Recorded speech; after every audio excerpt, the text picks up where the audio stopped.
Hello అండి. Welcome back to Venus Kitchen. డయాబెటిస్ని control చేసి రక్తహీనత సమస్యను తగ్గించి రోగనిరోధక శక్తిని పెంచడమే కాకుండా మరెన్నో ఆరోగ్య ప్రయోజనాలు కలిగిన సత్తుపిండితోటి హెల్దీగా లడ్డూలను ఎలా ప్రిపేర్ చేసుకోవచ్చో ఈరోజు వీడియోలో చూద్దామండి. ఈ సత్తుపిండిని ప్రాంతాన్ని బట్టి రకరకాలుగా ప్రిపేర్ చేస్తూ ఉంటారండి. బియ్యం, గోధుమలు, రాగులు, శనగలు ఇలా ఒక్కొక్క చోట ఒక్కో రకంగా ప్రిపేర్ చేస్తూ ఉంటారు. ఈ సత్తుపిండి మార్కెట్లో కూడా చాలా ఈజీగా దొరుకుతుంది. అలా అందుబాటులో లేనప్పుడు ఇలా శనగలతో కూడా చేసుకోవచ్చు. శనగలను కొద్దిసేపు ఉప్పులో కానీ ఇసుకలో కానీ వేయిస్తే ఈ విధంగా వస్తాయి. వీటిని మా ప్రాంతంలో బొంబాయి శనగలు అంటారు.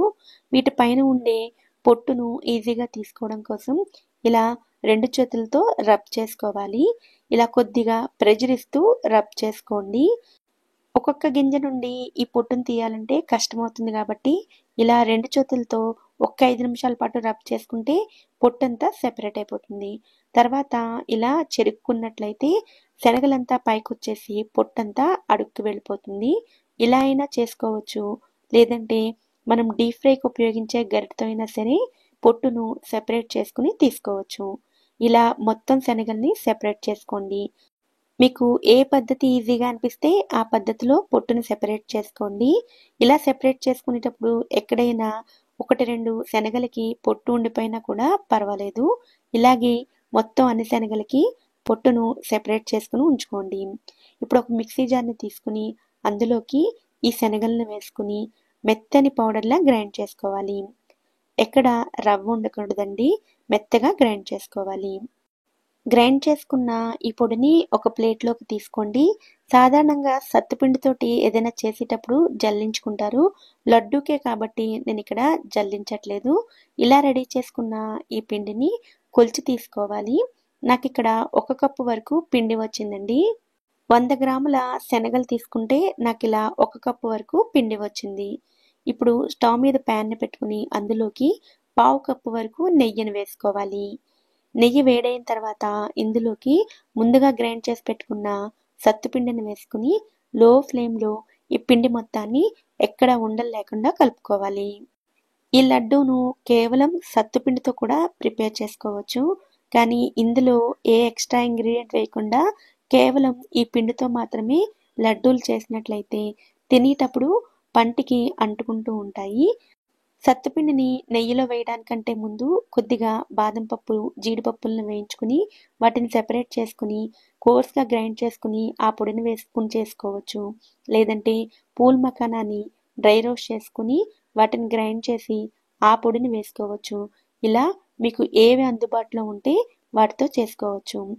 కొద్దిసేపు ఫ్రై చేసుకున్న తర్వాత పిండంతా ఇలా నొరగలు వస్తూ ఉంటుంది. ఇప్పుడు ఇందులోకి 1/2 కప్పు వరకు కొబ్బరిని వేసుకోవాలి. నేను ఇందాక చెప్పినట్లుగా మీ దగ్గర ఏవి అందుబాటులో ఉంటే వాటితోటి ప్రిపేర్ చేసుకోవచ్చు. నేనైతే ఇక్కడ కొబ్బరిని వేస్తున్నానండి. కొబ్బరి వేసిన తర్వాత అంతా బాగా కలుపుకోండి. మళ్ళీ లో ఫ్లేమ్లోనే పెట్టుకుని ఫ్రై చేసుకోండి. ఈ లడ్డూలు చేయడానికి నేను 1/2 కప్పు నెయ్యిని ఉపయోగించాను. మీకు నెయ్యి ఫ్లేవర్ ఎక్కువగా ఇష్టం లేకపోతే నెయ్యిని కొంచెం తగ్గించుకునైనా సరే వేసుకోవచ్చు. పిండి బాగా ఫ్రై అయితే కమ్మటి వాసన వస్తుంది. అలాగే కొద్దిగా రంగు కూడా మారుతుంది. అలా రంగు మారడం స్టార్ట్ అయిన తర్వాత స్టవ్ ఆఫ్ చేసుకుని ఈ పిండిని పూర్తిగా చల్లారనివ్వాలి. పూర్తిగా చల్లారితేనే పిండి అంతా కూడా దగ్గరగా అవుతుంది.